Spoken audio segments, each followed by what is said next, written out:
ओम नमो भगवते वासुदेवाय। श्रीमद् भागवत महात्म्य दूसरा अध्याय। भक्ति का दुख दूर करने के लिए नारद जी का उद्योग। नारद जी ने कहा, बोले, तुम व्यर्थ ही अपने को क्यों खेद में डाल रही हो? अरे, तुम इतनी चिंतातुर क्यों हो? भगवान श्री कृष्ण के चरण कमलों का चिंतन करो। उनकी कृपा से तुम्हारा सारा दुख दूर हो जाएगा। जिन्होंने कौरवों के अत्याचार से द्रौपदी की रक्षा की थी और गोप सुंदरियों को स्नात किया था, वे श्री कृष्ण कहीं चले थोड़े ही गए हैं। फिर तुम तो भक्ति हो, सदा उन्हें प्राणों से भी प्यारी हो। तुम्हारे बुलाने पर तो भगवान नीचों के घर में भी चले जाते हैं। सत्य, त्रेता और द्वापर, इन तीनों युगों में ज्ञान और वैराग्य मुक्ति के साधन थे, किंतु कलयुग में तो केवल भक्ति ही ब्रह्म सायुज्य मोक्ष की प्राप्ति कराने वाली है।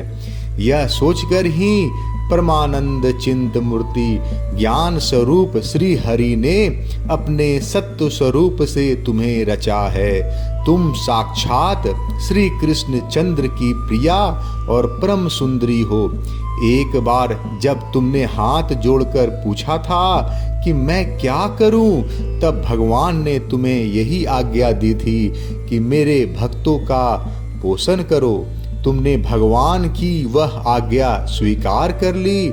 इससे तुम पर श्री हरि बहुत प्रसन्न हुए और तुम्हारी सेवा करने के लिए मुक्ति को तुम्हें दासी के रूप में दे दिया और इन ज्ञान वैराग्य को पुत्रों के रूप में तुम अपने साक्षात स्वरूप से वैकुंठ धाम में ही भक्तों का पोषण करती हो।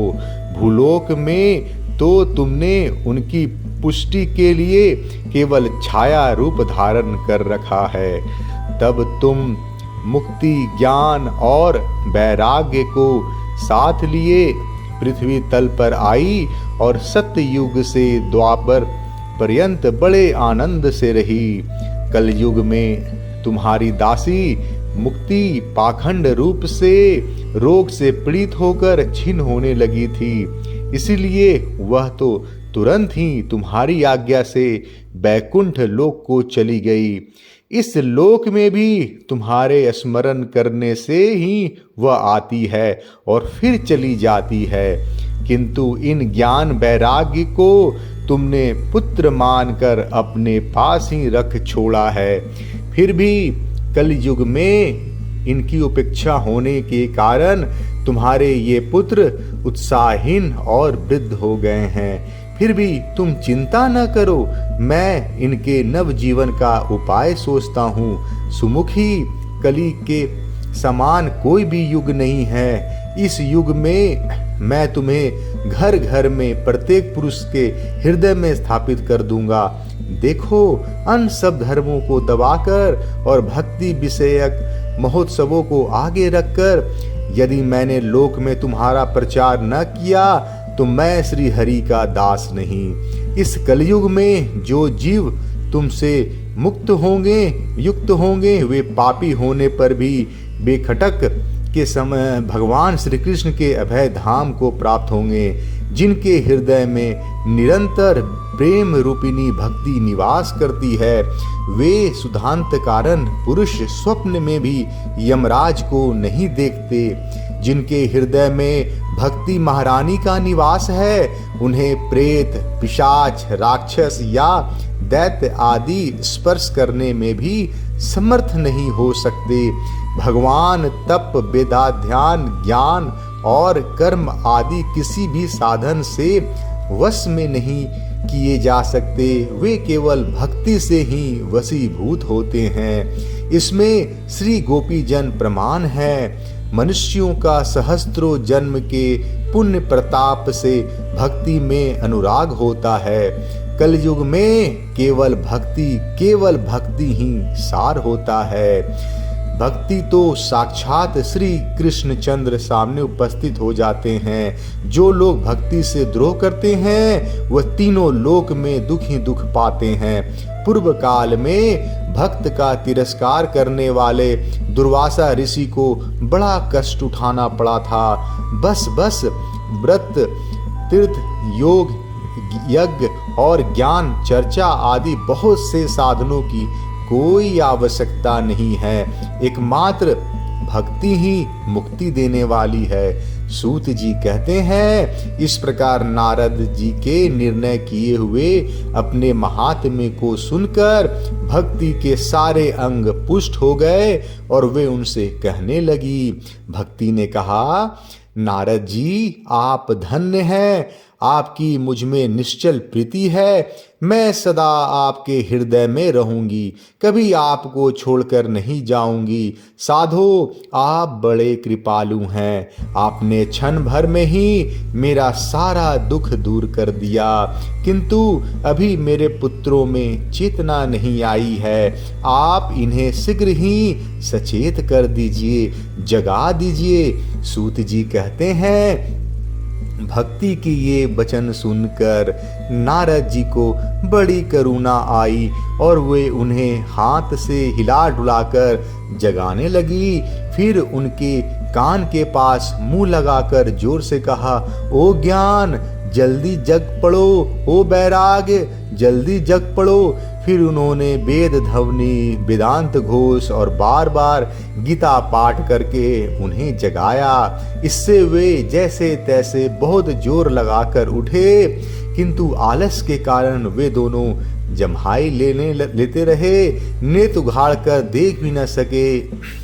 उनके बाल बगुलों की तरह सफेद हो गई थी। उनके अंग प्रायः सूखे काठ के समान निस्तेज और कठोर हो गए थे। इस प्रकार भूख प्यास के मारे अत्यंत दुर्बल होने के कारण उन्हें फिर सोते देख नारद जी को बड़ी चिंता हुई और वे सोचने लगे, अब मुझे क्या करना चाहिए।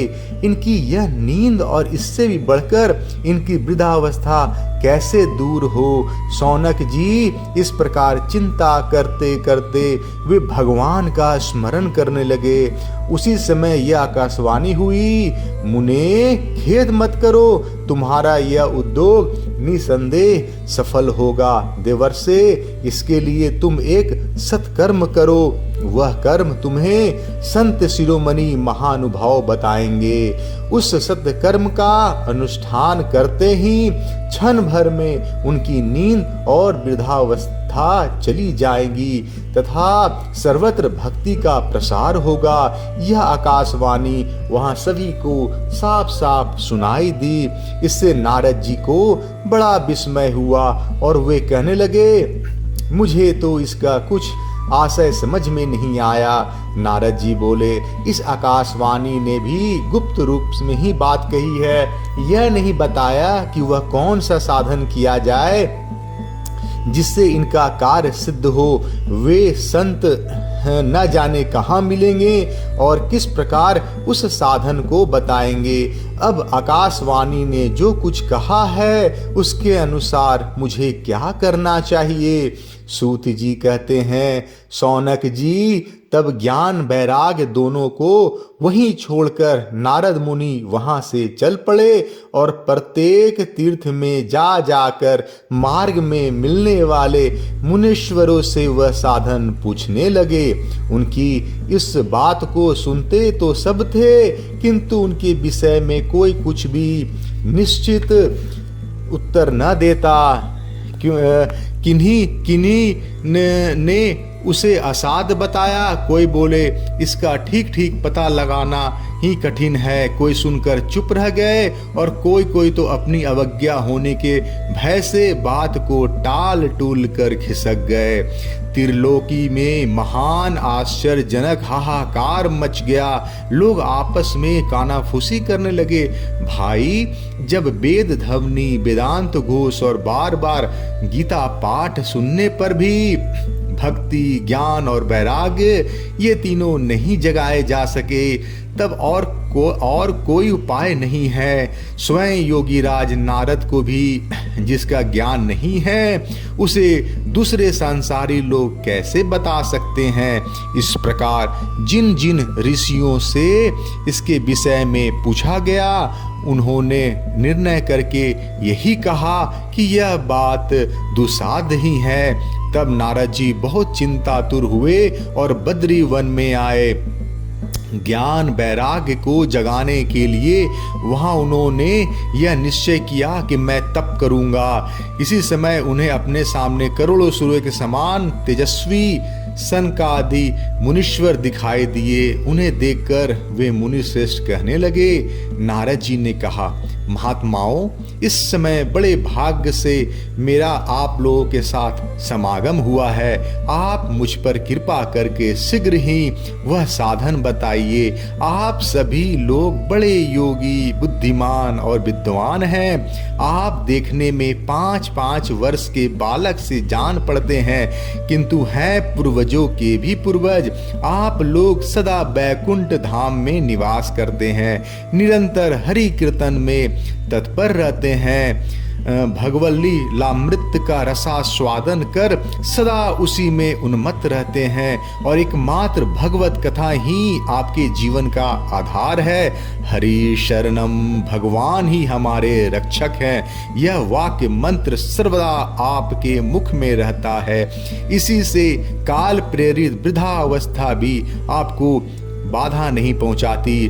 पूर्व काल में आपके भ्रूभृंग मात्र से भगवान विष्णु के द्वारपाल जय और विजय तुरंत पृथ्वी पर गिर गए थे और फिर आप ही की कृपा से वे पुनः बैकुंठ लोक पहुंच गए। धन्य है इस समय आपका दर्शन बड़े सौभाग्य से ही हुआ है। मैं बहुत दीन हूँ और आप लोग के स्वभाव ही दयालु हैं, इसलिए मुझ पर आपको अवश्य कृपा करनी चाहिए। बताइए, आकाशवाणी ने जिसके विषय में कहा है वह कौन सा साधन है और मुझे किस प्रकार उसका अनुष्ठान करना चाहिए? आप इसका विस्तार से वर्णन कीजिए। भक्ति, ज्ञान और वैराग्य को किस प्रकार सुख मिल सकता है और किस तरह इनकी प्रेम पूर्वक सब वर्णों में प्रतिष्ठा की जा सकती है। सनकादि ने कहा, देवर्षे आप चिंता न करें, मन में प्रसन्न हो। उनके उद्धार का एक सरल उपाय पहले से ही विद्यमान है। नारद जी, आप धन्य हैं, आप विरक्तों के शिरोमणि हैं, श्री कृष्ण दासों के शाश्वत पथ प्रदर्शक एवं भक्ति योग के भास्कर हैं। आप भक्ति के लिए जो धोख कर रहे हैं यह आपके लिए कोई आश्चर्य की बात नहीं समझनी चाहिए। भगवान के भक्ति के लिए तो भक्ति के सम्यक स्थापना करना सदैव उचित ही है। ऋषियों ने संसार में अनेकों मार्ग प्रकट किए हैं, किंतु वे सभी कष्ट साध्य हैं और परिणाम में प्रायः स्वर्ग की ही प्राप्ति कराने वाला है। अभी तक भगवान की प्राप्ति कराने वाले मार्ग तो गुप्त ही रहा है। उनका उपदेश करने वाला पुरुष प्रायः भाग्य से ही मिलता है। आपको आकाशवाणी ने जिस सत्य कर्म का संकेत किया है उसे हम बतलाते हैं। आप प्रसन्न और समाहित चित्त होकर सुनिए। नारद जी, द्रव्य यज्ञ, तपो यज्ञ, योग यज्ञ और स्वाध्याय रूप ज्ञान यज्ञ, यह सब तो सर्वागादि प्राप्ति कराने वाले कर्म ही हैं और संकेत करते हैं। पंडितों ने ज्ञान यज्ञ को ही सत्कर्म मुक्तिदायक कर्म का सूचक माना है। वह श्रीमद् भागवत का परायण है जिसका गान शुकादि महानुभावों ने किया है। उसके शब्द सुनने से ही भक्ति, ज्ञान और वैराग्य को बड़ा बल मिलेगा। इससे ज्ञान वैराग्य का कष्ट मिट जाएगा और भक्ति को आनंद मिलेगा। सिंह की गर्जना सुनकर जैसे भेड़िए भाग जाते हैं, उसी प्रकार श्रीमद् भागवत की ध्वनि से कलयुग के सारे दोष नष्ट हो जाएंगे। तब प्रेम रस प्रवाहित करने वाली भक्ति, ज्ञान और वैराग्य को साथ लेकर प्रत्येक घर और व्यक्ति के हृदय में क्रीड़ा करेगी। नारद जी ने कहा, मैंने वेद वेदांत की ध्वनि और गीता पाठ करके उन्हें बहुत जगाया, किंतु फिर भी भक्ति, ज्ञान और वैराग ये तीनों नहीं जगे। ऐसे स्थिति में श्रीमद् भागवत सुनने से वो कैसे जगेंगे? क्योंकि उन कथा के प्रत्येक श्लोक और प्रत्येक पद में भी वेदों का ही तो सारांश है। आप लोग शरणागत